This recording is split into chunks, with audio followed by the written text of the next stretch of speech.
The stranger at the bedside. The first thing Elena registered was not the pain, but the light. It pressed against her closed eyelids like a blade, white, blue-tinged, unforgiving. It did not flicker or waver, it simply hung there, a cold halogen sun nailed to the other side of her skin, demanding wakefulness when every cell in her body begged to sink back into the dark. Even through the thin membrane of her eyelids, she could feel its sterile weight, the way it bleached the darkness into a pale red void and set tiny phosphorescent shapes adrift behind her eyes. The light had texture, glassy, sharp, insistent, and it traveled through her like a second pulse, syncing with the thrum of the room. She lay motionless for a long time, caught in that fragile borderland where anesthesia releases its hold and consciousness creeps back like a slow tide. Sounds reached her before meaning did. The air was cold and carried a constant whisper from some hidden vent, a papery sigh that brushed against her cheek and stirred the fine hairs at her temple.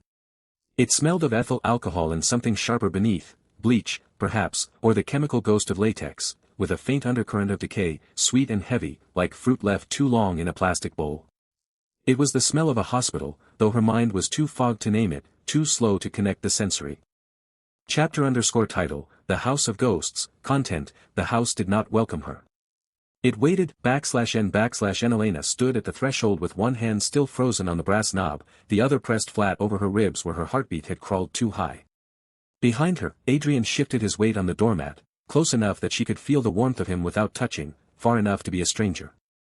The air from inside spilled out, vanilla and mahogany, the sharp green bite of eucalyptus on a windowsill, sun-warmed wood, and beneath it all, something dustless and untouched, /n/n I can wait in the car if you want, he said, his voice measured, careful at the edges, /n/n she shook her head. No. I need to see it. /n/n she stepped over the threshold and the soles of her shoes clicked against the herringbone floor. It was beautiful in the way a film set was beautiful, every cushion fluffed, every book spine arranged by color, every frame on the wall aligned to the millimeter. It did not feel like hers. It felt like a house that had been waiting for its main actress to walk in and remember her lines, /n/n Adrian set her hospital bag beside the staircase. He didn't hover. He didn't reach for her. Your side of the closet is on the left. The bathroom has the face wash you like, the one with the blue label. If you need anything, /n/n you'll be in the study, she finished quietly, /n/n he paused. Yes. /n/n the word landed between them, heavy and small. Elena didn't know how she'd known, only that the knowledge had risen up from some locked room in her chest, the way a song lyric returns without the memory of first hearing it. She watched him disappear down the hall, shoulders braced, and felt two things at once. The first sound that pulled Elena from sleep was not the sob itself. It was the ragged absence that followed, a caught breath swallowed too late, the house holding its own silence like a hand over a mouth. She opened her eyes to a bedroom she still did not recognize. The sheets smelled of cedar and iron cotton. The clock on Adrian's side, no, their side, read 3:07 in pale green digits. Her head throbbed faintly at the temple, a reminder of the crash, of the 5 years gone. She knew the basic facts now, this house, this man, this marriage. But the knowledge had no weight. It was a list of doors she had not yet opened. Then she heard it again. A strangled, wet sound from somewhere beyond the bedroom wall. The kitchen. It was not loud. It was the kind of grief that tried to be invisible. Her bare feet touched the floor before she decided to move. The wood was cool and smooth. She walked slowly, one hand skimming the wall because the dark still felt like someone else's memory. The hallway opened up after 3 steps. A nightlight glowed near the baseboard, small and moon-white, illuminating the edges of framed photographs. Her own face smiled out from one, younger, next to Adrian's. She did not recognize the woman's easy happiness. At the kitchen threshold she stopped. Adrian stood at the sink with his back to her, one hand braced against the counter, the other pressed over his eyes. His shoulders were shaking. Not with sobs, he was too controlled for that, but with the effort of breathing through tears. A thin gray t-shirt clung to the knobs of his spine. His feet were bare. On the counter beside him lay a creased white envelope, its corner damp. The faucet dripped once. Twice. Elena's chest tightened. The sight of him like that did something to her. Not pity, something rawer, more possessive. It rose from a place below thought. Her arms ached to circle him from behind, to press her cheek between his shoulder blades, to hold his ribs together until the shaking stopped. Her body seemed to know exactly how to fit against him. The impulse arrived so naturally that she half moved, one hand lifting from the doorframe. Then she hit it. Not a physical wall. A cold, invisible membrane at the threshold of her own will. A voice without words that said, "Wait. Do not go first. If he wants you, he will turn. If he loves you, he will say so." She blinked, confused by the sudden immobility. Her heart was still reaching for him, but her feet would not obey. Some part of her had learned a very old rule, and the amnesia had not erased it. The rule had survived the crash, buried deep in the soft flesh under her ribs. So she stayed. One step back, then another. Her heel found the edge of the hallway rug and she pressed into the shadows. Adrian did not turn. After a long minute, he lowered his hand, wiped his face with his sleeve, and took the envelope from the counter. He held it for a moment, then folded it and slid it into the back pocket of his pajama pants. He drew a glass of water, drank it in small sips, and stood very still with his eyes closed. Elena waited. She waited for him to call her name, to sense her standing there. He didn't. The moment passed. She crept back to the bedroom before he could catch her spying on his grief, and lay awake with her own palm pressed against the hollow of her throat, wondering why her body had stopped her. Sometime before dawn, she pretended to sleep. The morning arrived thin and grey. Elena came down the hallway again, this time in daylight, wearing a cardigan she had found folded in the closet. The kitchen looked ordinary now. No envelope.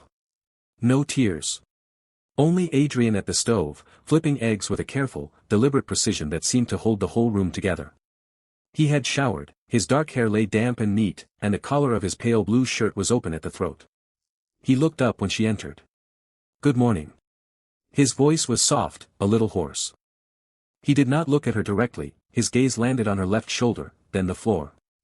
"Morning," Elena said. There was a choreography to it, the way they moved around each other. He stepped left as she reached for a mug, and she stepped right as he opened the refrigerator. They did not touch. The kitchen was small enough that not touching required effort. She watched him set a plate of eggs and toast on the table, then pour coffee into a white mug. 2 sugars. A splash of cream. He pushed it toward her with the handle turned to the right. "You always take it that way," he said quietly. Elena wrapped both hands around the mug. The warmth shot up her wrists. "Do I?" "Yes." Neither of them said anything else for a moment. The clock on the wall made a small, mechanical sound. Outside, a car passed and the tires hissed on wet asphalt. "How did you sleep?" he asked, sitting down across from her but not lifting his fork yet. "Fine. Your head?" "Better." He nodded, cut his eggs into very small pieces. She noticed his knuckles were scraped, not fresh, but raw enough. The same knuckles that had pressed over his eyes at 3 in the morning. She opened her mouth to ask, then closed it. The question felt dangerous in the bright morning air. So she bit her lower lip instead, a habit she did not remember having, but her teeth found the same small ridge of scar tissue at the corner of her mouth. Adrian's hand stilled. For a second he looked at her mouth, then away. "Would you?" He stopped. "Do you want more coffee?" "I haven't started this one yet." "Right." A faint, painful smile. "Sorry." The apology was too large for the moment, it hung between them like something dropped. Elena picked up her toast and tore the crust with her fingers. She did not want more coffee. She wanted to ask him why he had been crying in the kitchen, why the sound had felt like a memory, why she had not been able to walk through the door.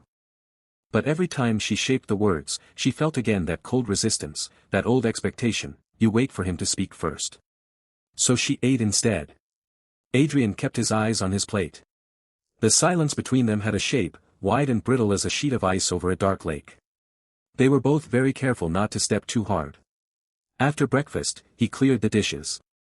She stood at the sink with him for a moment, unsure. He washed, she dried. Their fingers almost touched over a coffee cup. Both pulled back at the same instant. "Sorry," he said. "No, sorry. Elena." She looked up. His eyes were the color of steep water. For one heartbeat, she thought he might say something real. His lips parted. But then he took the dish towel from her hands and folded it into a neat square. "Are you sure you don't need anything before I go?" The shift from possibility to politeness was almost audible, a door clicking shut. Elena felt her jaw tighten. I'm fine. Okay. He said it softly, again. Okay. He walked to the entryway and pulled on his coat. She followed without meaning to, her hands buried in the sleeves of her cardigan. The door stood open. Gray light spilled over his face. He turned, and the two of them stood there in the threshold, neither stepping forward, neither stepping back.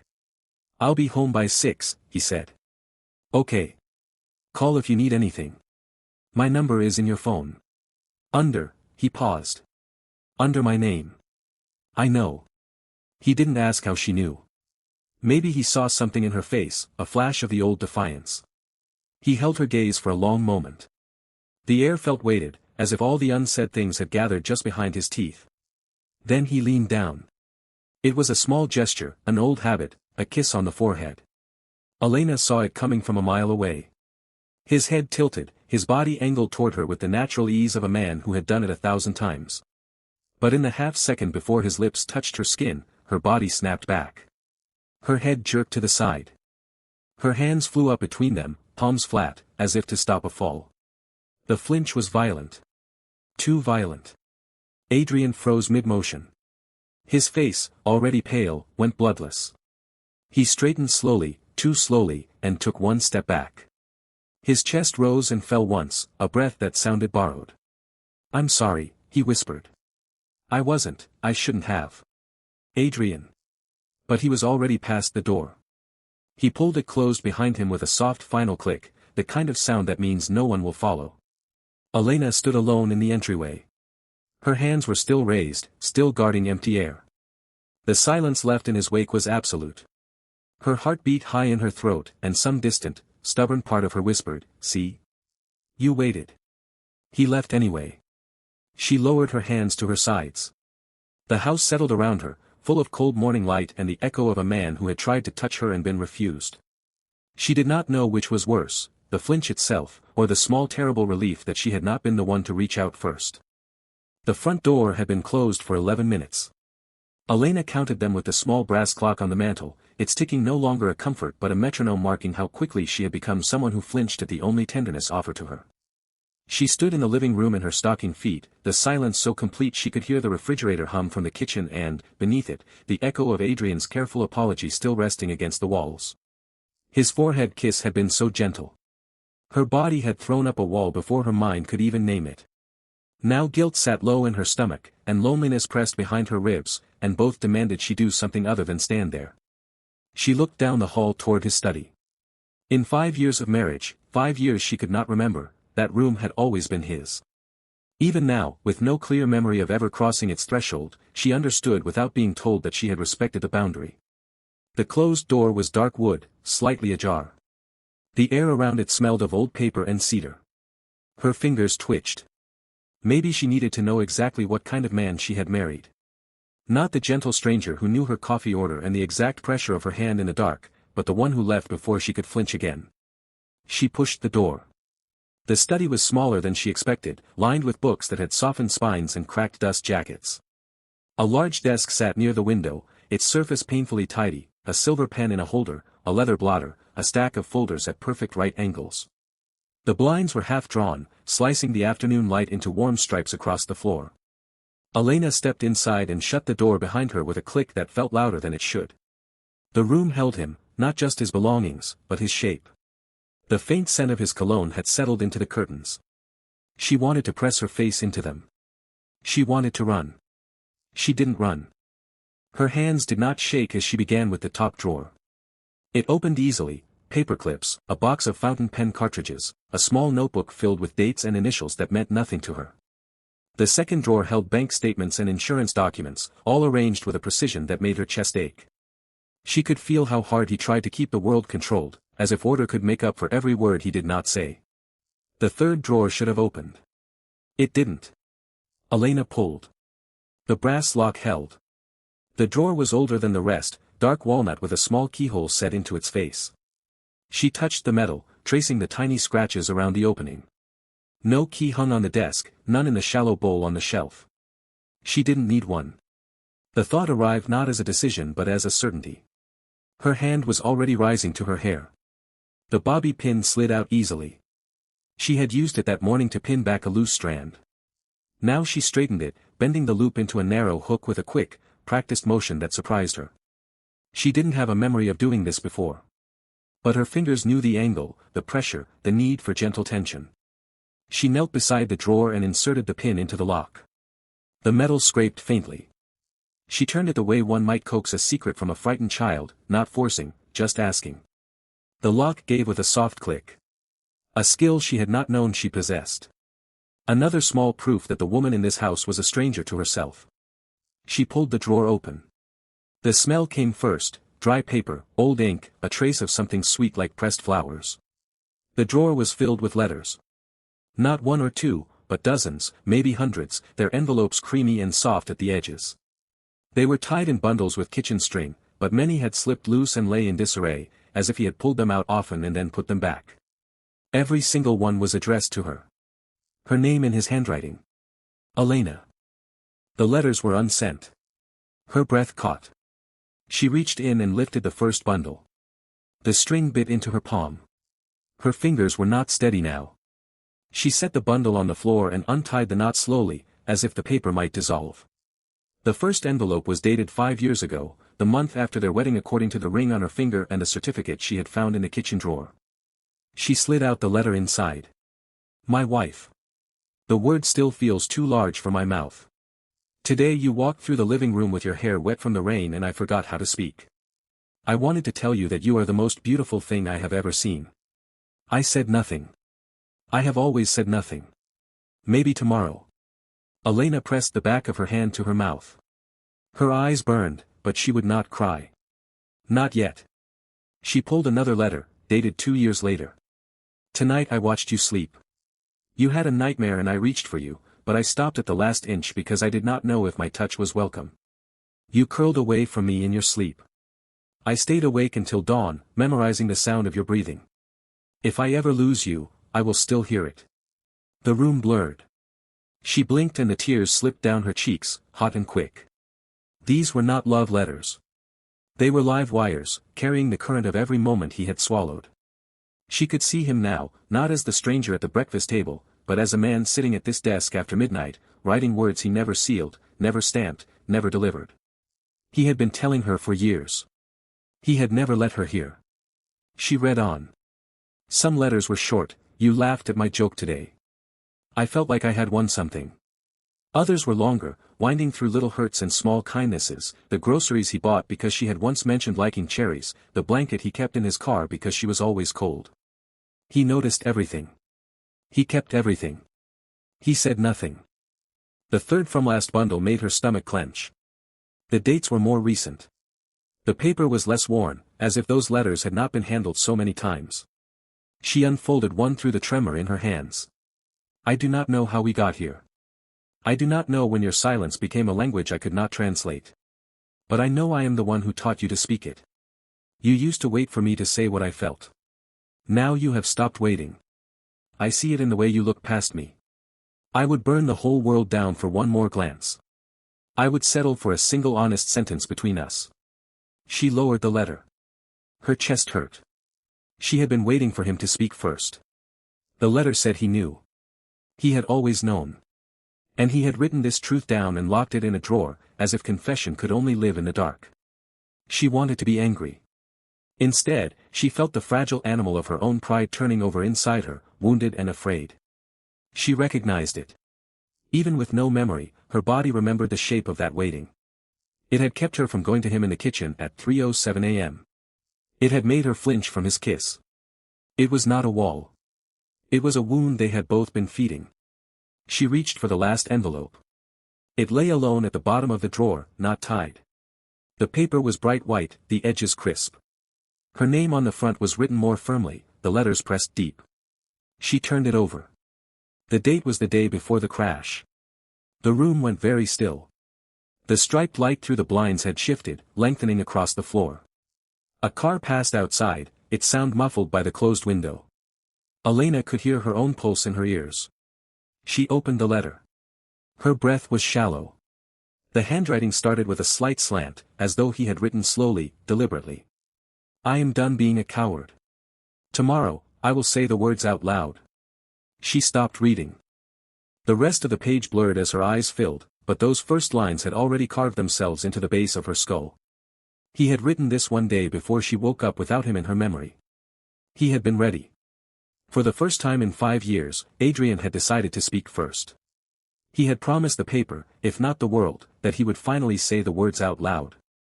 And then the crash had happened. And now he was pouring his love into coffee orders and forehead kisses, still waiting for her to remember him. Still silent. Still a stranger. She sat on the floor of the study, surrounded by every unsent confession of a marriage she could not recall. The last letter lay open in her lap. Her right hand still clutched the bobby pin, now bent useless and warm against her palm. She did not know if she should feel hope or grief. He was going to say it. He was going to break first. But the words had been stopped by metal and glass and chance, and now they were back where they had always lived, locked away, waiting for someone to speak them aloud. The front door opened. Elena's head snapped up. The brass lock still lay open on the study floor, small and damning as a confession. Elena had barely managed to shove the letters back into the bottom drawer when she heard the front door sigh open. Her fingers trembled against the drawer's edge. The drawer refused to lock now, the bobby pin had sprung the mechanism, and she had no key to reset it. So it sat there, a half-open mouth, ready to spill. She stepped back, heart hammering, and turned just as Adrian's shadow filled the study doorway. He didn't speak. His eyes went to the drawer, then to her face, then to the fine layer of dust on his desk where her hand had brushed. Elena felt the air tighten. He knew. Or he suspected. But his lips stayed pressed in that gentle, infuriating line that had held back 5 years of words. She could practically see the sentence forming behind his teeth, "What were you doing in here?" but he swallowed it. Instead, he only looked at her the way one looks at a storm through a window, close enough to see, too far to touch. Elena. Just her name. Soft. Careful. She opened her mouth to explain, to lie, to do something, and the doorbell rang. Adrian held her gaze for one heartbeat longer, then turned and walked down the hall. Elena followed, her pulse still stuttering. She caught a glimpse of herself in the mirror near the entrance, flushed cheeks, unsteady hands, a smudge of brass on her thumb. She wiped it on her jeans. Adrian opened the front door. On the steps stood Evan, the paramedic from the crash, holding a bouquet of sunflowers wrapped in brown paper. The afternoon sun behind him haloed his hair, and his grin was easy, uncomplicated. "Miracle patient," Evan said, and stepped inside as if the threshold belonged to him. "I was in the neighborhood." "Well, not really. I looked up the address from the call log. That's probably against some rule, but I figured flowers don't count as stalking." He thrust the bouquet toward Elena. "These are for you. Sunflowers. They're optimistic." Seemed right. Elena took the bouquet. The stems were cool and damp, the petals bright as small suns. She couldn't help the laugh that escaped her. "You looked up my address from a call log? That's either very sweet or very creepy." Evan chuckled. "I'm going with sweet. Life's too short for creepy." He glanced around the foyer, his eyes landing on Adrian, who had stepped back but not away. "Hope I'm not interrupting anything." Adrian's voice was measured. "Not at all." But the words were flat, the way a lake is flat before a storm. He closed the door with a click that felt final. Elena felt the change in the room, 2 men, 2 kinds of gravity. Evan stood loose-limbed and smiling, taking in the high ceilings and the framed photographs she couldn't remember. Adrian stood near the kitchen archway, arms at his sides, but the tendons in his hands were visible, knuckles pale where he gripped the edge of the counter behind him. "Coffee?" Adrian offered, and it was both polite and somehow a rebuke. He didn't wait for an answer before moving to the machine, his back to them. Elena watched the straight line of his shoulders. Stiff. Silent. Evan lowered his voice conspiratorially. "He's the quiet type, huh?" Elena's laugh came out a little too high. "You have no idea." But even as she said it, she felt a pinch of disloyalty. Adrian was quiet, yes. But quiet wasn't empty. She had read his letters just minutes ago. She knew what lived inside that silence. Evan didn't notice. He leaned against the wall, arms crossed, all easy smiles. "How's the head? Memory coming back at all?" "Pieces," Elena said. "More like feelings than facts." Like I know the layout of this house but not how I learned it. It's strange. Strange is okay, Evan said. Strange means you're still in there somewhere. She nodded, but her eyes drifted to Adrian. He was measuring coffee grounds with the same precision he probably used for everything, careful, exact, withholding. The scent of brewing coffee started to fill the kitchen, dark and warm. It was the good kind, the expensive kind. Of course Adrian would know how she liked it. He knew everything about her. He just never said it out loud. Evan followed her gaze. You two must have been close. Before. Elena didn't answer right away. Were they close? The letters suggested a closeness so deep it had become a wound. But her conscious mind couldn't remember a single shared morning at that kitchen counter.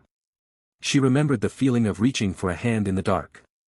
She remembered the way her body leaned toward Adrian without her permission. But she couldn't remember his laugh. We were married, she said, and the word felt foreign on her tongue. 5 years. Evan's eyebrows rose. 5 years. That's a long time to forget. He said it without cruelty, just wonder, and somehow that was worse. Adrian brought 2 mugs to the table, one for her, one for Evan. His own hands were empty. He set the mugs down with a soft clink, then retreated to the sink, running water over his fingers as if washing something away. Elena wrapped her hands around the warm ceramic. It was her favorite mug, she knew that without knowing how. Navy blue with a hairline crack near the rim. The crack had been there a long time, it had worn smooth, patient as a scar. Evan took a sip of his own coffee and made a small sound of appreciation. Good coffee. You're a lucky woman, Elena. A husband who remembers your coffee order even when you don't. He said it lightly, but there was a question underneath. Adrian turned off the water. The silence that followed was enormous. Elena thought of the bottom drawer, full of words he'd never sent. I am done being a coward. Tomorrow, I will say the words out loud. He had planned to say them. The day before the crash. And then the crash had come and erased everything, everything but the waiting. She could feel the waiting in her own chest, ancient and stubborn as a pulse. Even now, with Evan sitting across from her, all easy charm and uncomplicated smiles, her heart kept time with Adrian's silence. It was infuriating. It was home. Evan set down his mug. Listen, this might be too soon, but there's a little cafe 2 blocks from the hospital. Great espresso. No pressure, but I'd love to take you sometime. Get you out of this house. He leaned forward slightly. You've been through something heavy. Sometimes the best thing for a blank spot is new scenery. Elena's breath caught. She could feel Adrian's gaze on her before she turned to look. He had gone very still at the sink, one hand braced on the counter. His jaw was tight, not angry, exactly, but something more fragile. Something that looked like a man watching his last chance walk out the door and refusing to raise his hand to stop it. That silence. That unbearable, familiar silence. But Elena hesitated. She looked at Adrian's face, at the muscle ticking in his jaw, at the way his dark eyes held hers with an intensity that seemed to say 1,000 things. None of them were the words she needed. You don't have to answer now, Evan said gently, misreading her hesitation as memory-related. Coffee, no strings. Just, a change of pace. Elena turned back to Evan. He was kind. He was easy. He was a man who said what he meant, who showed up with sunflowers and a smile. And part of her, the part that had spent 5 years waiting for a husband to say 3 small words, wanted to say yes. Just to feel something uncomplicated for once. But the other part, the older part, the part that had learned to pick locks and recognize hands in the dark and reach for a man before her mind caught up, that part was watching Adrian. Watching the way he swallowed. The way his throat moved. The way he said nothing, because saying nothing was the only language they'd ever been fluent in. Can I think about it? Elena said, her voice quiet. Evan smiled, easy. Of course. Take all the time you need. Elena looked at Adrian again. His jaw was still tight. The silence between them stretched thin as a wire. And under that wire, buried beneath 5 years of pride in one locked drawer of unsent letters, something trembled. It was the shape of a confession that had been planned for the day before the crash. It was still waiting. So was she. The house had gone quiet in the way only night could manage, softly, thoroughly, as if even the walls were holding their breath. Evan had left 2 hours ago, but the sunflowers still stood on the kitchen counter, their yellow heads turned toward the window as though waiting for a sun that had long since set. Elena had watched Adrian clean the coffee cups in silence, his spine a careful line under his sweater, and she had felt the distance between them settle into the room like weather. He had not asked about the coffee invitation. Not once. He had only dried his hands on a dish towel, folded it with the same measured precision he used for everything, and said, "There's a film on cable tonight. The one with the train station and the rain. If you want." She had said yes because the alternative, going up to the guest room and lying awake with the memory of Evan's easy smile and Adrian's tight jaw, felt unbearable. Now they sat on the sofa in the living room, a single lamp burning at the far end, its light pooling amber across the floorboards. The television flickered blue and gray, an old black and white movie where a woman in a tilted hat stood under a marquee, rain silvering the air around her. Elena had pulled a blanket over her lap, though she wasn't cold. Adrian sat at the opposite end, one ankle crossed over the other, his hands folded in his lap. The space between them was maybe 3 feet of worn velvet cushion, but it felt like a fault line.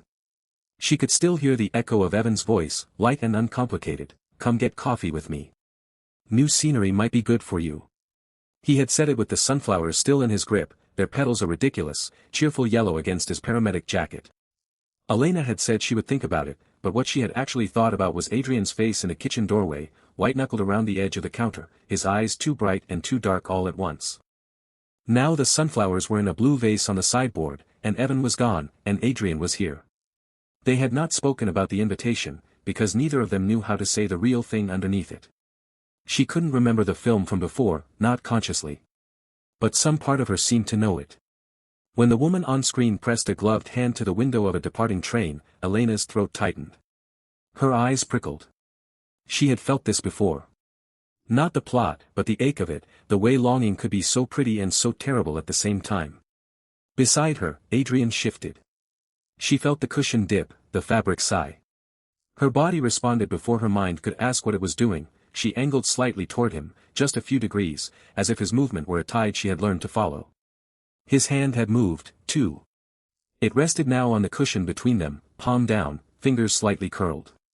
The lamplight caught the ridge of his knuckles, the fine dark hair at his wrist, the pale strip of skin where his sleeve had ridden up. Elena stared at the screen, but all her attention funneled toward that hand. It was ridiculous. It was just a hand.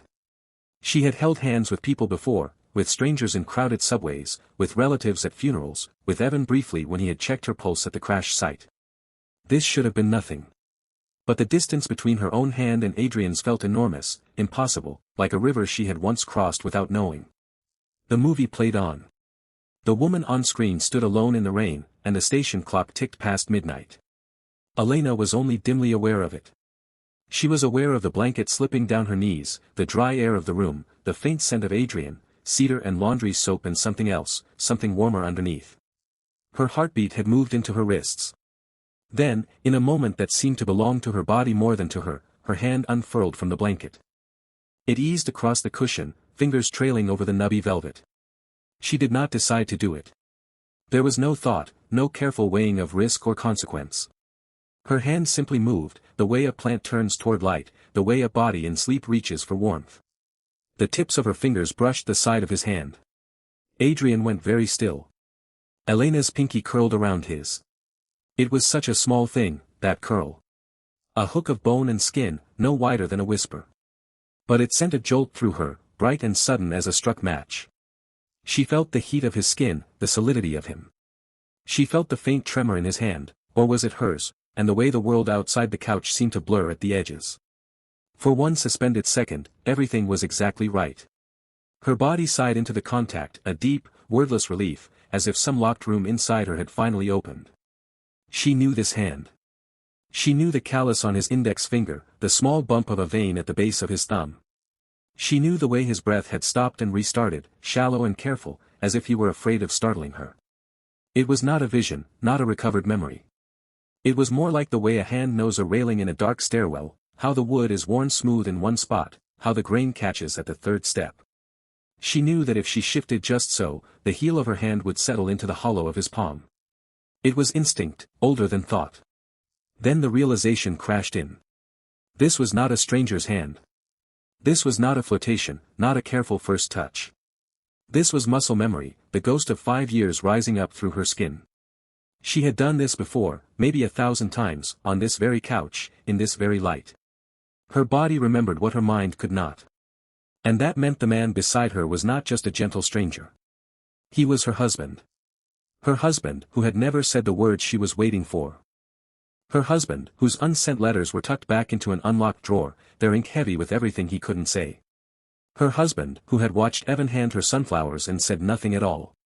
Elena yanked her hand away. The motion was small but violent, like ripping off a bandage. She pulled it back into her lap, cradled it in her other hand, and pressed her fingernails into her palm until the sting cut through the humming in her chest. The blanket pooled around her hips. The television flickered, indifferent. The woman on screen had found shelter under an awning, but Elena had never felt more exposed. She didn't look at Adrian. She couldn't. But she could feel him there, a statue at the other end of the couch, his hand still resting where she had abandoned it. She imagined the indentation of her pinky still warm on his skin. The thought made her stomach twist. The air between them had changed. It was no longer simply tense, it was electric, crackling with all the things neither of them had said. The silence had texture now, thick and buzzing, like the moment before a storm. Elena pressed her lips together and tried to breathe around the ache in her throat. She should say something. Apologize. Laugh it off. Blame the movie, the late hour, the lingering confusion from her accident. She could turn it into one of those harmless moments that people step over on their way to safer ground. But no sound came. Her tongue felt glued to the roof of her mouth. Adrian didn't move. The film continued its black and white sorrow. The station clock on screen ticked on, but the only clock Elena could hear was the one in her own chest, counting out the seconds since she had let him go.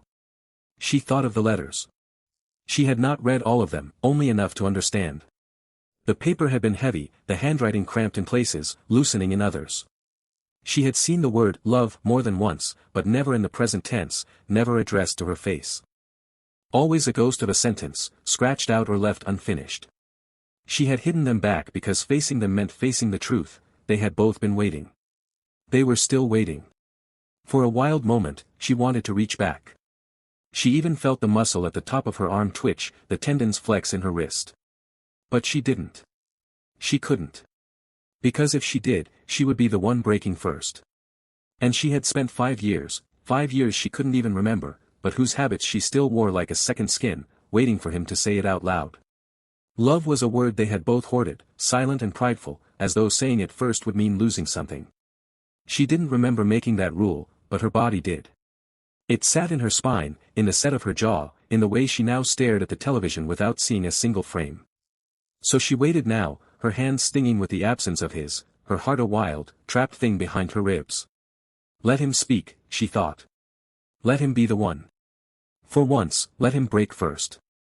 But the silence stretched, and with every passing second, the hope in her chest turned brittle. And then, just when she thought sh. Chapter_title, The Coffee Shop Ultimatum.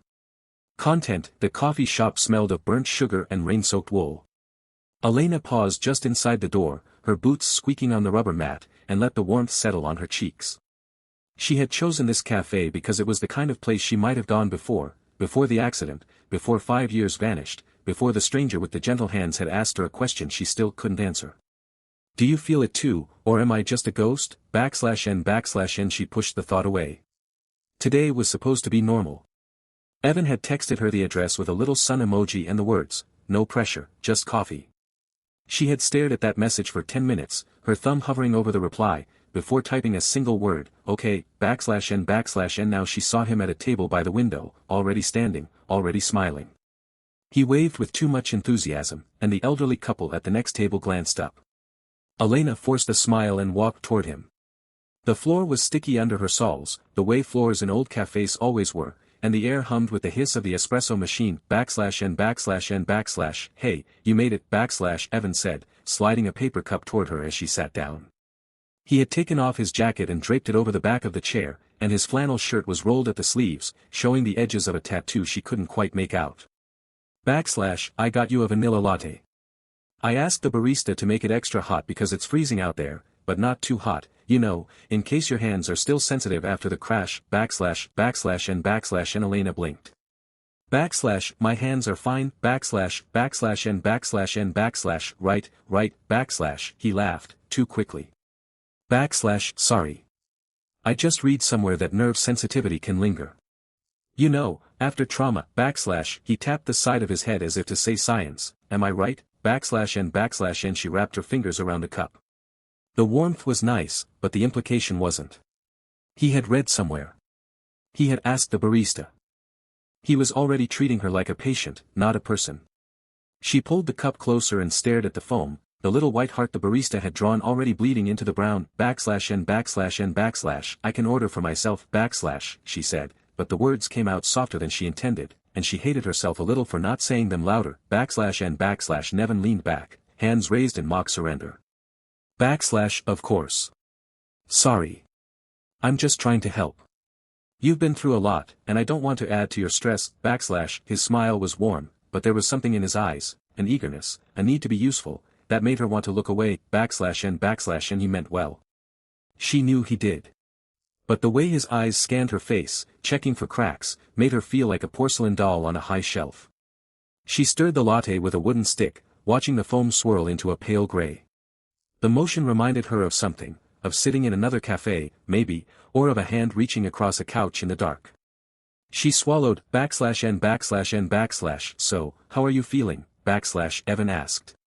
Really, and she wanted to say she didn't know. She wanted to say that every time she closed her eyes, she saw a man's hand with a scar on the knuckle, and her own hand reaching for it as if it had done so 1,000 times. She wanted to say that she had yanked her hand away last night and had lain awake replaying the hurt in Adrian's voice. But Evan's smile was expectant, and his coffee sat untouched, and he was waiting for a report, and she thought of the night before, the black and white film flickering on the screen, the space between them on the couch charged like air before a storm. Her hand had moved without permission, her pinky curling around his. She had felt the callus on his palm, the ridge of a scar along his knuckle, the exact way his thumbs settled over hers. It was 5 years of muscle memory, a language her body spoke fluently.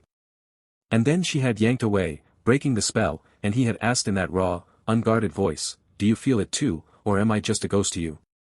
She had sat there, her hands still tingling, unable to answer, unable to speak first. That question had followed her into sleep and into this cafe, I'm okay, she said. Tired, that's normal, he said, nodding as if he were an expert. Post-traumatic fatigue is very common. My cousin had a concussion once and she slept for like a week. You should rest more. Don't push yourself, and the word normal echoed. She had come here for normalcy, but this wasn't normal. This was a man explaining her own life to her using articles and relatives and second-hand information. She looked around the cafe, at the chalkboard menu, the mismatched mugs, the window fogging from the cold outside, and felt a sudden wave of dislocation. She didn't know what she liked anymore. Maybe she never had, Nevin continued, his voice bright and easy, the way people talk when they think they're being comforting but are actually filling silence with themselves. I was talking to someone from the hospital, one of the nurses who works the night shift, and she mentioned you used to come into the pharmacy a lot before the accident. She said you always looked kind of sad, like you were carrying something heavy. Even before the crash. That must be hard, having that kind of history you can't access, and Elena's spoon stilled. Her chest tightened. She said what, and just that you looked sad, Evan shrugged, oblivious. I guess everyone knew you and Adrian had a rough patch. It's not a secret, Elena. People talk. They care about you, and care. The word landed like a slap. People talking about her, dissecting her sadness, her marriage, the things she couldn't remember, that wasn't care. That was a cage made of whispers. She felt the latte grow cold under her palms. Her throat closed. She wanted to tell him that the only person who had ever looked at her as if she might disappear was not a nurse with second-hand stories, it was the man whose hand she had reached for in the dark. But the words tangled in her chest, and she felt the weight of other people's observations pressing in on her like humid air. They thought they knew her, the sad woman from the pharmacy, the wife with the rough patch, the amnesiac who couldn't remember her own marriage. But none of them knew the way Adrian's voice cracked on the word ghost. None of them had seen the way he watched her now, as if she were the only fixed point in a tilting world. \n\n\. You don't have to talk about it. Evan added quickly, misreading her silence. I just want you to know I'm here. No pressure. If you need someone to help you figure out who you are now, I can do that. Not in a weird way. Just, as a friend. He reached across the table and tapped the back of her hand, twice, like a pat on the head. \n\. And the touch was light, harmless, but it made her skin prickle. She pulled her hand away, tucking it under the table, and for a terrible second she imagined Adrian's hand there instead, calloused, warm, fitting into hers with a certainty that felt like muscle memory. The comparison was so sharp it hurt. \n\. And she opened her mouth to respond, to say something sharp, to ask him to stop telling her who she was, but then her gaze drifted past Evan. She waited until the house had gone still. The kind of stillness that came after midnight, when even the refrigerator's hum sounded like a held breath. Elena stood at the kitchen table, the stack of unsent letters fanned out before her like evidence of a life she had forgotten. Paper, some yellowed at the edges, some crisp. All addressed to her. All in Adrian's handwriting. She had found them in a locked drawer in his study, a drawer she had opened with a bobby pin after 3 days of pretending she wasn't looking for anything. The lock had given with a small, guilty click, and inside, buried beneath old receipts and a tie clip, were the letters. 27 of them. Some dated from the first year of their marriage. Some from months ago. None had ever been mailed or handed to her. Her own name stared up at her in blue ink. Elena. Elena. Elena. She pressed her palm flat over the one on top, as if the words might warm beneath her skin. That afternoon, she had almost said yes to Evan's coffee invitation. The paramedic's voice had been bright and uncomplicated on the phone, a clean door swinging open to a world without locked drawers or unsent confessions. But something had pulled her back, some thread tied to the back of her sternum, and she had found herself in Adrian's study instead, kneeling on the rug, her fingers working the bobby pin into the keyhole. Now the house held its breath with her. She picked up the oldest letter and read one line aloud, her voice barely a whisper in the dim kitchen. I love you. I have loved you since before I knew how to hold it properly. I'm sorry I never said it. The words hung in the air, delicate as frost. She folded the letter again, her fingers tracing the creases that had been made and unmade so many times. She heard him before she saw him. The soft scuff of his socked feet on the hallway floor. Then the kitchen light was already on, and Adrian appeared in the doorway, still wearing the button down from work, the sleeves rolled to his elbows. He froze when he saw the table. Elena lifted her chin. We need to talk about these. The color drained from his face. Not slowly, but all at once, like water running out of a sink. His eyes moved from her face to the letters, then back, and for a long moment he simply stood there, one hand braced against the doorframe. Where did you? His voice cracked. How did you find those? You locked the drawer, she said. But you left the key in the lamp base. I didn't even need the bobby pin. That wasn't entirely true, the key had been there, but she had tried the bobby pin first because she didn't trust herself not to break the lock. It didn't matter now. What mattered was the paper under her palm, and the way Adrian looked like a man who had just been caught bleeding. He took a step into the room, then stopped. Elena. Did you write these? She already knew the answer. The handwriting was unmistakable. But she needed him to say it, needed to hear his voice own the words he had never said out loud. Adrian's gaze dropped to the floor. He nodded once, a jerk of his chin that might have been defeat. Why didn't you give them to me? Her voice was quieter now, and she hated the tremor in it. Why did you write 27 letters telling me you loved me and then hide them in a drawer like they were something shameful? He made a sound, low in his throat, not quite a laugh and not quite a sob. Because I was a coward. Adrian. No, that's the truth. He looked up then, and his eyes were wet, but he didn't wipe them. I wrote every one of those letters. Some nights I wrote 3 drafts before I got the words right. And then I folded them up and put them in that drawer because I couldn't bring myself to hand them to you. Because I was afraid. Afraid of what? Afraid you'd laugh. He said it like a confession, raw and ripped open. Afraid you'd read them and think I was weak, or pathetic, or that I was only saying it because I wanted something from you. For 5 years, Elena, that's what I thought. That if I said, I love you, first, you'd see it as a surrender. That you'd think less of me. Elena stared at him. Her chest ached, a deep, familiar ache she couldn't place. She didn't remember the years he was talking about. She didn't remember the arguments or the silences or the way they had danced around the words. But her body remembered something. Her heart beat too fast, and her eyes stung, and she had to press her lips together to keep them from trembling.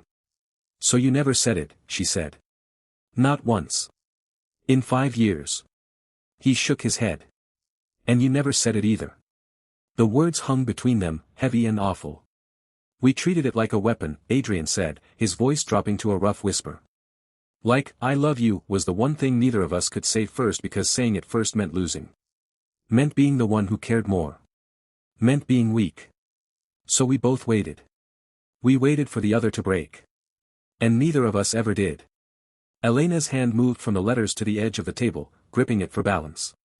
She didn't remember, but she could feel it, the echo of that standoff, the years of polite distance, the quiet meals, the separate sides of the bed. She didn't have the memories, but her body had kept the score, and it ached now like an old bruise. "You thought I would laugh at you," she repeated.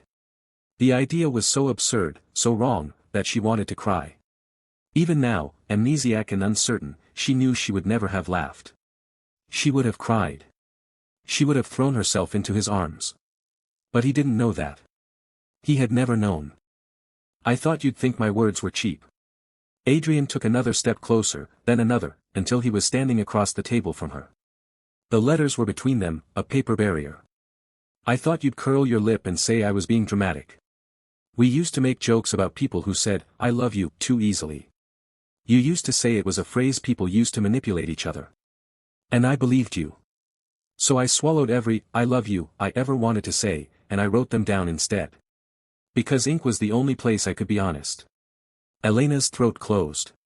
She wanted to tell him that the woman he was describing didn't sound like her, but she couldn't be sure. 5 years was a long time. 5 years of hurt could turn anyone into someone who built walls. "Was there ever a moment," she whispered, "when you almost said it out loud?" Adrian's expression shattered. "Every single day." He braced his hands on the back of the chair in front of him, and his shoulders shook once. "Every time you brought me coffee in the morning, even though you don't drink it. Every time you bit your lip when you were nervous. Every time you reached for my hand in the dark, even when we weren't speaking. I almost said it then. I opened my mouth 100 times. But the fear was always louder." Elena felt a tear slide down her cheek. She didn't wipe it away. "The night of the crash," she said, and her voice was barely above a breath. "You were going to tell me that night, weren't you?" Adrian's head lifted. His eyes met hers, and for the first time, she saw the full weight of what he had been carrying. Not just the letters, but the almost. The night of the crash, the almost that had been ripped away. "Yes," he whispered. "I was done waiting. I wrote you a letter that morning. I put it in my jacket pocket. I was going to read it to you at dinner. I had it all planned, the restaurant, the wine, the way I'd say the words out loud for the first time. I was done letting fear win. I was done waiting for you to say it first. I wanted to be the one to break. I wanted." His voice cracked, and he closed his eyes. "I wanted to hear it first." Elena's breath caught. "Hear it first. I know." He opened his eyes, and they were glassy. "I know that sounds backwards. But I wanted to hear the words come out of my own mouth before the world took them from me. I wanted to be the one to say it, Elena. Not because I wanted to win. Because I was tired of losing you to the silence." He sank into the chair then, his head falling into his hands. The letters remained on the table, their edges curling slightly in the warm air. Elena stood motionless, watching him, feeling the chasm of 5 years collapse between them. She didn't remember, but she knew. Her heart had always known. The clock on the wall ticked once, twice. Somewhere in the house, a pipe groaned. And Elena looked at the man who had written 27 unsent letters, who had planned to break the standoff on the night of her accident, and she understood with terrible clarity that the story was not over. It was waiting. But the words she needed to say, the ones that could heal them, stuck in her throat, because even now, even with the letters as proof, she was still waiting. Waiting for him to say it again. Waiting for the confession to be complete.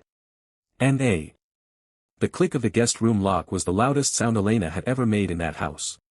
It snapped into place with a finality that felt both like escape and like drowning. She pressed her back against the door, her palms flat on the cool wood, and let her knees buckle until she was sliding down to the floor. The carpet was thin and unfamiliar. She had chosen this room precisely because it held nothing of her, no photographs, no books with her handwriting in the margins, no drawer full of unsent letters waiting to break her open again. The guest room was a stranger's territory, and for the first time in weeks, she wanted to be a stranger to herself. Her breath came in ragged, uneven pulls. The storm was not outside, but inside her chest, a pressure building behind her ribs, hot and insistent. She could still hear Adrian's voice, that low, shattered confession echoing in the hall behind them, the words he had finally let fall like stones into still water. 5 years. 5 years of shared coffee and silent breakfasts, of hands that knew each other's shape in the dark but never learned the language of daylight. 5 years of waiting for the other to break first. And he had been the one who tried. Elena pulled her knees to her chest and wrapped her arms around them, rocking slightly. The fabric of her sleeve caught on a rough edge of the lock, and she flinched, not from pain, but from the staggering ordinariness of the sensation.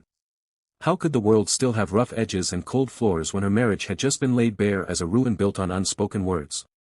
She pressed her forehead to her knees and squeezed her eyes shut, but the images wouldn't stop coming. The stack of 27 letters. The key hidden in the base of the lamp. The way Adrian's hands had trembled when he admitted that he feared she would laugh at his confessions. The way her own heart, amnesiac and baffled, had still recognized the man behind the silence. She had wanted him to say it again. In that terrible, vulnerable moment, when the truth was spilling out of him like blood from a wound, she had wanted him to look at her and say the 3 words that had never once passed between them. But he hadn't. He had told her about the night of the crash. He had told her he planned to read her a letter and speak first. And then he had fallen silent, too broken to finish, because the accident had stolen even that from him. Now she was the one who had walked away. She was the one who had locked the door. A sob caught in her throat, high and sharp, and she bit down on the inside of her cheek to keep it from escaping. She would not cry. Crying would be an admission, and she didn't know what she would be admitting. That she was furious. That she was heartbroken. That she was still waiting, even now, for him to break down the door and give her the word she couldn't ask for. The walls seemed to lean toward her, stealing the air.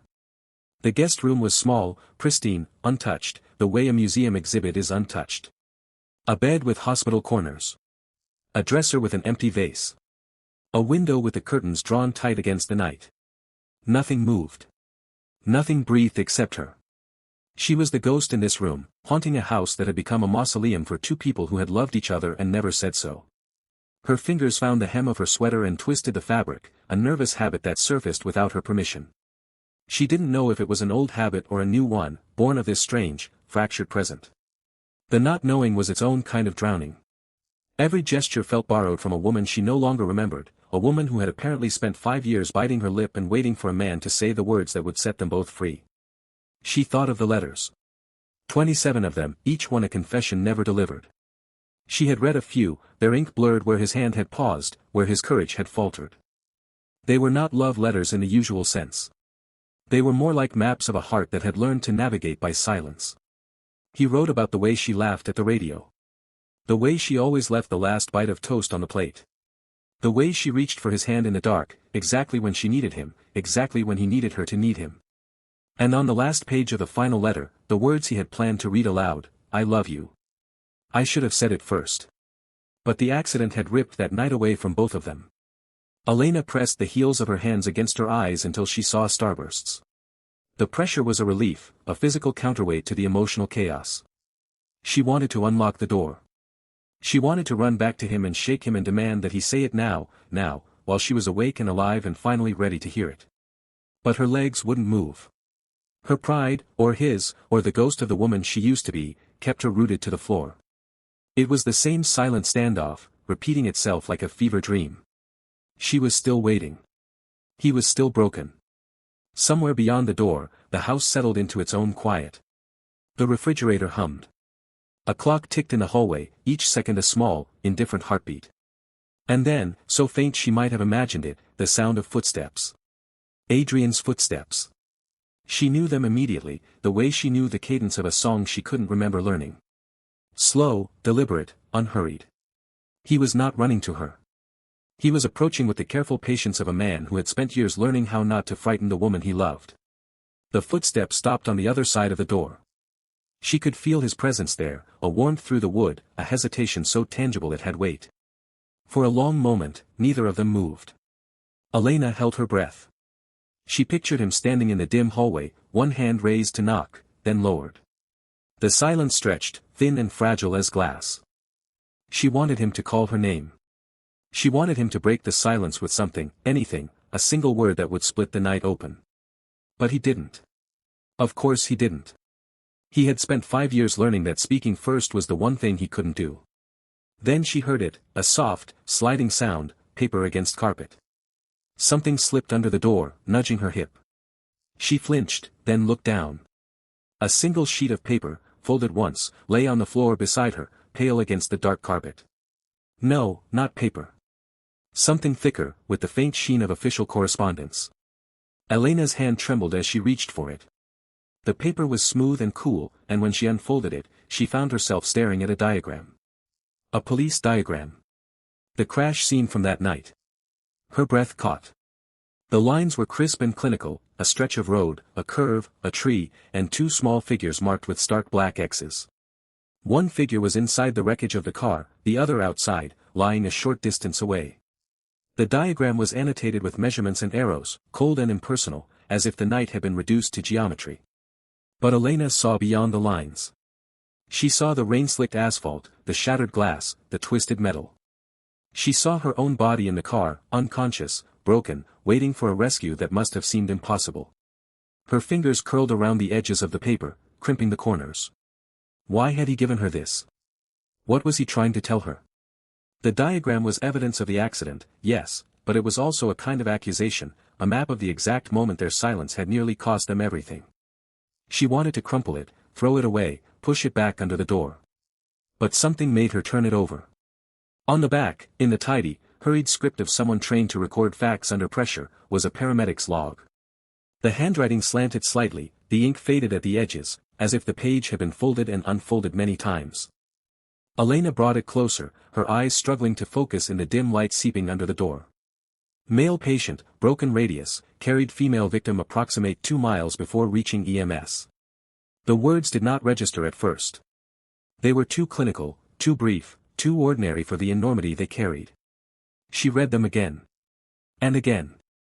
Broken radius. His arm. His arm had been broken. And he had carried her. 2 miles. 2 miles through the dark, through the rain, through the wreckage and the shock and the pain, he had lifted her from the car and walked. 2 miles before he found help. Elena's vision blurred. The paper shook in her hands. She opened her mouth, but no sound came out. All the air in the room seemed to vanish, replaced by a weight that pressed down on her chest, her throat, her eyes. He had been broken too. He had been bleeding and fractured and terrified, and still he had carried her. Still he had refused to leave her behind. Still he had held on, mile after mile, with a shattered arm and a heart that had never learned. The folded paper had gone soft in her hand. Elena sat on the guest room floor, spine against the foot of the bed, the police diagram spread across her knees. The hallway light seeped beneath the door, a narrow gold seam that didn't move. He hadn't knocked again. She traced the black lines of the road, the small rectangle of the car, the 2 X's, one near the driver's side, one further down the shoulder. The paramedic's log on the back was blurry, but she had already memorized the words. Male patient, broken radius. Carried female victim approximately 2 miles before reaching EMS. 2 miles. The paper trembled. Her mind couldn't find the memory, but her body reacted, a phantom pressure along her ribs, a swaying rhythm behind her closed eyes, the cold wind on a face she could not see. She pressed her palm flat over the diagram. The truth was not a memory, it was a weight. All the nights he had moved quietly around their kitchen, all the times she had thought him distant or polite, he had been this man. This man who had walked 2 miles in the dark with his arm broken and her body in his arms. The lock on the guest room door clicked when she twisted it. She didn't remember standing. She didn't remember crossing the floor. She only knew she was suddenly in the hallway, the door swinging wide, the paper clutched to her chest. Adrian sat against the opposite wall, long legs bent, his head tipped back. His eyes were closed, his face gray with exhaustion. The sleeve of his left arm was pushed up, and beneath the hallway sconce, the bruising ran from his wrist to his elbow in a mottled violet tide. A thin splint wrapped his forearm. She had seen it for days and never once asked. Adrian. Her voice came out raw. He opened his eyes. For a second, there was no guard in them, only pain and a hope so naked she had to look away. Then the guard returned, smooth and gentle. You're out. She thrust the paper toward him. Is this true?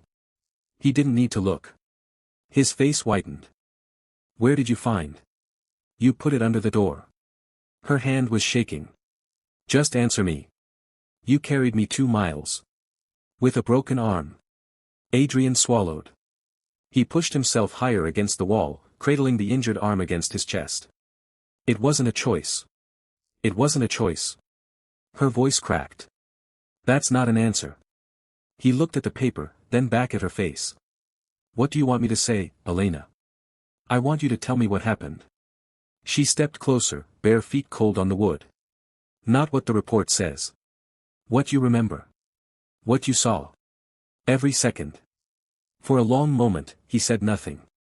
The house held its breath, no ticking clock, no wind, just the low hum of the refrigerator from downstairs. Then he exhaled through his nose, and his voice came low and careful, as if he were picking his way across broken ground. I woke up to the smell of smoke. He stared at a point beyond her shoulder. Engine smoke. It was in my mouth, my nose.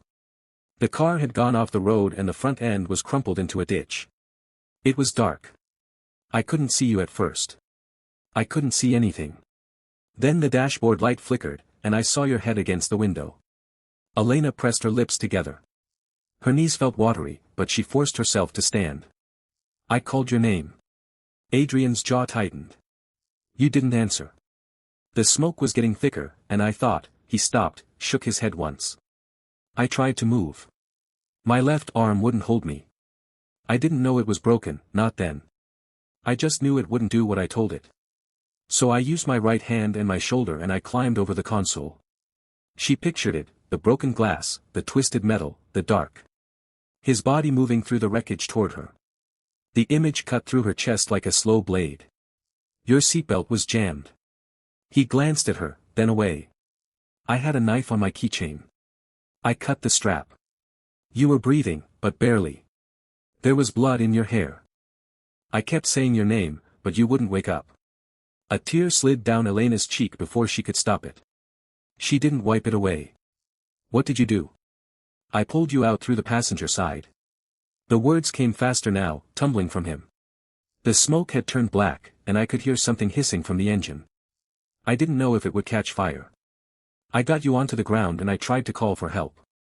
No signal. The road was empty. No headlights anywhere. So I picked you up. With a broken arm. I didn't stop to assess the fracture.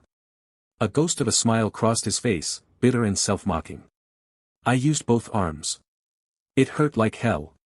But you were, he broke off, his throat working. You were so still. I thought if I put you down, even for a second, I'd lose you. Elena's hand drifted to her mouth. She could see him now, not as the polite stranger in the kitchen, not as the husband in the guest room doorway, but as a man alone in the dark, broken and bleeding, carrying her weight. The 2-mile road stretched in her mind, endless and black, each step a small agony. I walked. He said it flatly. I counted steps. I don't know why. 100, 200. The moon came out over the ridge, and there was frost on the grass. You were cold, but I couldn't stop to put my coat over you without setting you down. So I held you closer and kept walking. I don't remember most of it. What do you remember? Adrian finally met her eyes. Your name. I remember saying your name. His voice dropped to a whisper. Over and over, so you'd know I was there. So I'd stay awake. Elena. Elena.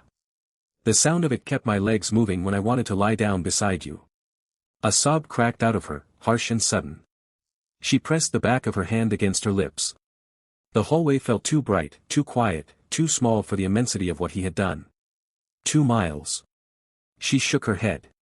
The ambulance, the paramedic, Evan said. She stopped. Evan's name felt wrong in her mouth now, too easy, too light. He said someone carried you in. He didn't tell me it was you. Adrian's face tightened at the paramedic's name, but he only said, "It was me. Why didn't you tell me this?"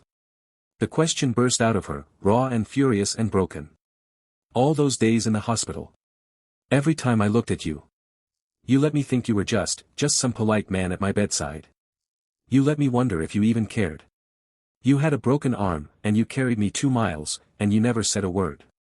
He pushed himself up the wall until he was standing, his movements careful, his injured arm still cradled. "Because it wouldn't have helped you to know. It would have helped me to know who you are. I told you who I am."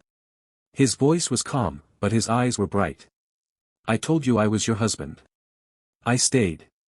I brought you home. I made sure you had everything you needed. I thought that was enough." She stared at him.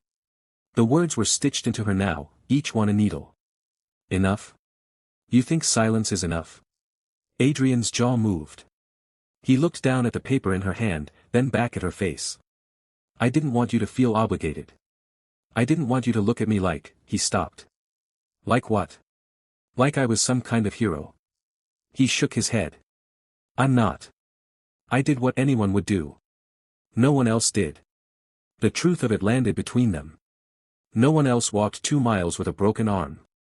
No one else chanted my name in the dark. You saved my life, Adrian. And you let me sit in this house for days, believing you were a stranger. You let me lock myself in that room." Her voice cracked again. "Why?" He opened his mouth, then closed it. His chest rose and fell. The silence stretched so long she thought he wouldn't answer. Then he said, "Because love is doing, Elena. Not just saying." The words hit her like a gust of wind, stealing breath. She could only stand there, the paper crumpled in her fist, watching him. He looked exhausted and raw and so terribly present, as if he had just laid down something he had carried for 5 years. The unspoken confession hung in the air between them, not quite spoken, not quite understood, but undeniable. Love is doing. Not just saying. Elena's heart slammed against her ribs. She wanted to speak, to ask the next question, but her throat had sealed shut. Adrian didn't move. He just watched her, waiting, the same way he had waited outside the door. The same way he had waited for 5 years. And for the first time, Elena understood with terrifying clarity that this silence was not his alone. It belonged to both of them. The waiting room smelled of lavender and something sharper, antiseptic, as if the clinic could not decide whether it was a sanctuary or a hospital. Elena pressed her palms flat against her thighs, feeling the weave of her jeans, the heat of her own skin beneath. She had been here twice before. The first time, she had cried so hard the receptionist brought her a paper cup of water and a look of pity so practiced it had become a reflex. The second time, she had spoken only of the accident in a third person, as if it had happened to a woman she used to know. Today, her chest felt different, not lighter, but unsealed, like a room with all the windows thrown open in a windstorm. Dr. Iris Whalen opened the door without a sound. She was a small woman with silver-threaded hair and eyes the color of weak tea, calm to the point of being unnerving. She wore no shoes in the office. Elena had noticed that the first day, how the therapist's bare feet made no noise on the wooden floor, as if she refused to intrude even with her footsteps. "Elena." Dr. Whalen's voice was low, unhurried. "You're early. I couldn't sit at home." They moved into the inner office. The couch was deep green, too soft, the kind that swallowed a person whole. Elena sat on the edge, refusing to surrender. Dr. Whalen settled across from her, a notebook balanced on her knee but never opened. "How are you sleeping?" "Better. Some nights." Elena's fingers found a loose thread on the cushion and began to wind it. "I don't remember the dreams. Just the feeling when I wake up. Like I've been reaching for something." "Reaching for what?" The question hung between them. Elena looked out the window. Rain had begun to streak the glass, turning the city into a smear of gray and amber. "I don't know. A hand, maybe." Dr. Whalen tilted her head. "Whose hand?" Elena's throat tightened. She thought of Adrian's hand in the dark, how he had described walking 2 miles with her in his arms, counting steps, chanting her name. How his broken arm must have screamed with every stride. And how, even now, he had never once said the words she so desperately needed to hear. "I flinched," Elena whispered. "When he reached for me. After the hospital. I flinched. Tell me about that moment." I was sitting on the bed, our bed, I guess. He came toward me, and she closed her eyes, the memory rising not as an image but as a full-body echo. The slight backward jerk of her spine. The wall she threw up without meaning to. The way his hand stopped in midair. I didn't know him. My mind didn't know him. But something in me, something older than memory, pulled away. Like a reflex. Dr. Whalen set the notebook aside and leaned forward, her bare toes curling against the rug. And what did that reflex feel like, exactly? Not what it looked like. What it felt like inside your body. Elena pressed her hand to her sternum. A wall. A door slamming. But not because I was afraid, she stopped, her breath catching. I wasn't afraid. I was protecting something. A wound I didn't know I had. The therapist's eyes sharpened with gentle precision. The flinch wasn't fear, Elena. It was a shield. A shield your body built long before your mind forgot. The nerves remember what the brain refuses to hold. Something cracked open in Elena's chest. It was not a sob, not yet. It was the sound a frozen lake makes in early spring, the first deep, aching split beneath the surface. And the hand-holding? Dr. Whalen asked quietly. The times you reached for him in the dark. Elena's eyes flew open. I didn't tell you about that. You didn't have to. The way you just described the shield, it has an opposite. Dr. Whalen smiled, and for the first time, the expression reached her eyes. When you sleep, when the conscious mind stops guarding the door, what does your body do? Elena's voice came out raw. I reach for him. Every night. I don't even know I'm doing it until I wake up with my fingers tangled in his shirt. Like my hand remembers something my head can't. That's the truth, Dr. Whalen said. Memory isn't only in the mind, Elena.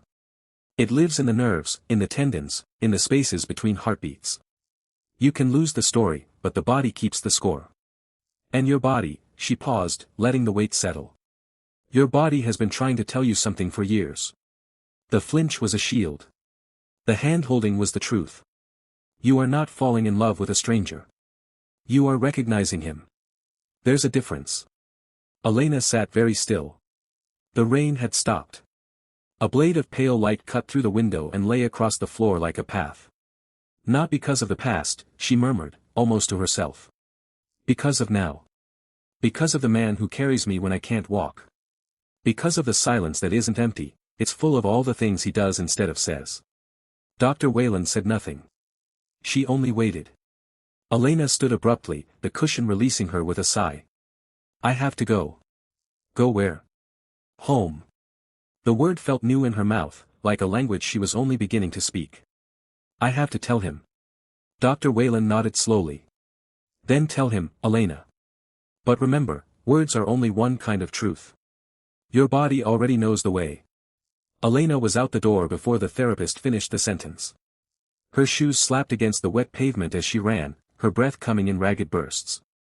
The city blurred around her, awnings, traffic lights, a man with a dog that looked up as she passed. She did not stop. The realization was a live wire in her veins, electric and terrifying and impossibly bright.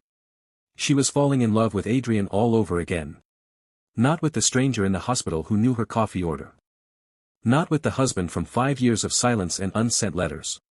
But with the man who had carried her 2 miles through the dark on a broken arm and then said, because love is doing, Elena. Not just saying. The man who flinched first but never left. The man who sat in a hallway outside the guest room door, waiting for her to unlock it, not with a key but with trust. The rain began again, fine as needles, but she barely felt it. Her mind was a storm of images, each one a small confession, the way Adrian's thumb had traced the edge of her coffee cup as if memorizing the shape of her mornings. The way he had stood in the kitchen, shoulders bowed, while she hurled the paramedic log at his chest. The way his voice had cracked when he said he counted 3,842 steps because counting kept him from screaming. The way he had looked at her, not with pity, not with hope, but with the terrifying patience of a man who had already lost everything and still chose to stay. She passed the bakery where, according to the unsent letters she'd found, he used to buy her almond croissants every Sunday because she once laughed at a crumb on his chin. The flower stand where he had stood for 20 minutes, too shy to ask which bouquet said, I'm sorry, without actually saying it. The corner where, 5 years ago, he had first reached for her hand in the middle of an argument and she had let him, because even then her body knew. All these small, silent truths, rising like heat from the pavement. She fumbled her key into the lock of the house, their house, and pushed the door open so hard it bounced against the wall. The sound echoed through the rooms, too loud, too empty. "Adrian?" Her voice bounced back at her, unanswered. The kitchen was spotless. His coffee mug sat upside down in the drying rack. His jacket was gone from the hook. The air held the faint scent of him, cedar and rain and something warm, like bread just pulled from the oven. Elena moved through the house, calling his name again. The living room, the bedroom, the hallway where she had confronted him with the police diagram. All empty. The guest room door stood open now, the letters scattered on the desk like shed skin. She found the note on the kitchen counter, anchored beneath a salt shaker. His handwriting was precise, neat, the same hand that had written all those unsent letters. But this note was short. Just 6 words. Gone to the crash site. Below it, he had not signed his name. He did not need to. Elena's fingers curled around the paper, the edges biting into her palm. The crash site. The place where the world had split in two, where she had lost 5 years and found a stranger who was not a stranger at all. The note trembled in her hand. For a long, suspended moment, she stood perfectly still, the echo of the therapist's words ringing in her ears. The body keeps the score. Your body has been trying to tell you something. She looked at the door. At the keys still clutched in her other hand. At the rain beginning again beyond the window. Adrian was out there, at the place where everything had ended and begun. And she was here, holding a note that said more than any confession ever could, because he had L. Rain began as a whisper against the windshield, a scatter of droplets so fine they seemed to hang in the air before the wipers smeared them away. Elena drove with the note still crumpled in her left hand, the paper soft and damp from her palm. Gone to the crash site. 5 words that had hammered behind her ribs the whole way, each one a small, awful pulse. She did not turn on the radio. She did not need music. The storm gathering over the mountain road was its own low, organic hum, and inside her chest there was a quieter, more dangerous rhythm, the beat of a woman who had finally stopped running from what her body already knew. By the time she reached the narrow shoulder beyond the broken guardrail, the rain had stopped whispering. It drummed the roof of the car, thick and insistent, blurring the windshield until the world outside became a watercolor of gray and green. Adrian's car sat at an angle ahead of her, the driver's door still open, the interior light a faint gold smear inside the downpour. He had not closed it. He had simply stumbled out into the weather and left everything else behind. Elena killed the engine. The sudden silence beneath the rain felt enormous, like the space after a slammed door. For a long moment she sat with her hands on the wheel, staring at that open door, at the empty driver's seat, at the way the storm had already soaked the floor mat. Then she pushed her own door open and stepped into the cold. Rain slipped under her collar and ran down the back of her neck. It found the part in her hair and followed it like a slow finger. Her boots sank half an inch into mud as she rounded the front of the car, and the air hit her fully then, wet earth, crushed pine needles, the mineral tang of raw stone, and beneath it all something faintly sharp, like old fuel or shattered glass. The crash site opened before her like a wound that had never fully scarred over. The broken tree stood at the edge of the embankment, its trunk split in a pale, ragged gash. Long strips of bark had been peeled away, exposing the pale wood underneath, and rain ran down the wound in steady rivulets. The undergrowth farther down the slope was still bent and flattened as if a great weight had passed through and the forest had not yet forgiven the intrusion. Yellow scraps of police tape still clung to a low bush, twisting in the wind like anxious fingers. And there was Adrian. He stood with his back to her, close enough to the broken tree to touch it. His coat was soaked a deeper black, hair plastered to his skull, one hand braced against the split bark as if he were holding the tree upright or holding himself upright, Elena could not tell. His shoulders were shaking. Not shivering. Shaking. The rain came down in slanted sheets, but she could see the way his spine curved, the way his head hung forward, the way his other hand pressed hard over his mouth as though he were holding back a sound that had lived inside him for 5 years. She called his name. The storm swallowed her voice whole. She called again, louder, and this time he turned. His face. That was the part she would never be able to unsee. Adrian's face was ravaged, his eyes red-rimmed and swollen, rain and tears indistinguishable on his cheeks. He looked at her the way a drowning man looks at the shore, desperately, and with the terrible certainty that it might still be out of reach. Elena. Her name cracked in his mouth. He took one half step forward and then stopped, his hands falling limply to his sides. You shouldn't be here. You shouldn't see this. You left a note, she said, and her voice was steadier than she expected. You wrote, "Gone to the crash site." What was I supposed to do, make tea and wait? He shook his head, rain flinging from his hair. I had to come. I had to stand where it happened. I kept thinking if I could just be here, I'd find the right words. His voice dropped until it was nearly lost under the rain. But there aren't any. There have never been any right words. Elena moved toward him. The ground was uneven and slippery, and she half fell down the short slope before catching herself on a low branch. She did not slow down. Her coat dragged at her arms, her shoes filled with cold water, but she kept going. The closer she got, the more she could see, the small scar along his jaw, the jump of his pulse in his throat, the twitch of his fingers at his sides as though he wanted to reach for her and had forbidden himself. He was crying. Adrian was crying. He who had carried her 2 miles with a broken arm. He who left coffee in her hands before she knew she wanted it. He who had loved her through action, not words, for 5 silent years. He was crying in the rain at the place where his wife had almost died, and he had driven there alone because he did not know how to say any of it out loud. Something in Elena's chest cracked open, not with pain, but with the soft, terrible relief of a locked door finally yielding to years of pressure. Adrian, she said, and this time her voice did not waver. I may never remember our first 5 years. I have been trying so hard to drag them back, and maybe I never will. But I am not standing here because of the past. She reached for him, her cold fingers curling around his wet sleeve. He flinched, a small, instinctive flinch, the same shield Dr. Whalen had named in that quiet office, but he did not pull away. Elena tightened her grip. I am madly in love with the man standing in the rain right now. The one who left me a note so I wouldn't panic. The one who drives to the crash site because he doesn't know where else to put his pain. I don't need the memories. I need you. He stared at her, his chest rising and falling too fast. The rain made rivers down the lines of his face, and for a long moment he said nothing. His lips parted, but no sound came. He looked terrified and broken and beautiful, and Elena understood that this was the silent standoff at its end, not a wall being scaled, but a wall falling down. You don't have to say it back, she whispered, though the thought made her ribs ache. But I have to say it. I love you, Adrian. I love you. The words left her mouth and entered the rain, and for one heartbeat the world seemed to still around them, the water hanging in the air, the broken tree holding its breath, the mountain leaning in to listen.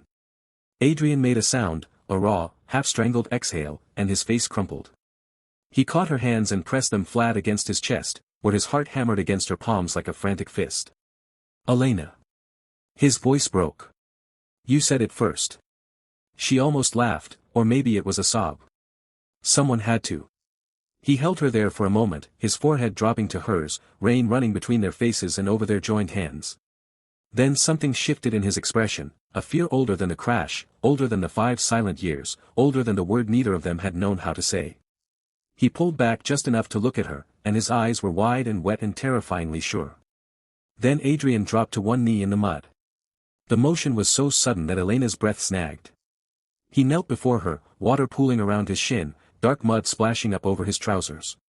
His hand went inside his coat, to the inner pocket over his heart, and emerged with a small velvet box. The velvet had once been deep blue, but the edges were worn pale by time and touch. It was the kind of box that had spent years waiting in drawers and coat pockets and locked glove compartments, a thing carried in secret, perhaps, for an ending no one had known how to begin. Elena's hands flew to her mouth. Adrian, what are you doing? He looked up at her through the downpour, water streaming from his jaw, his voice rough as gravel. Will you let me teach you how it ends? The rain fell harder. The broken tree stood silent behind them, its white wound glistening. Elena could not move, could not breathe. The velvet box shook in his hand, or maybe her eyes were shaking.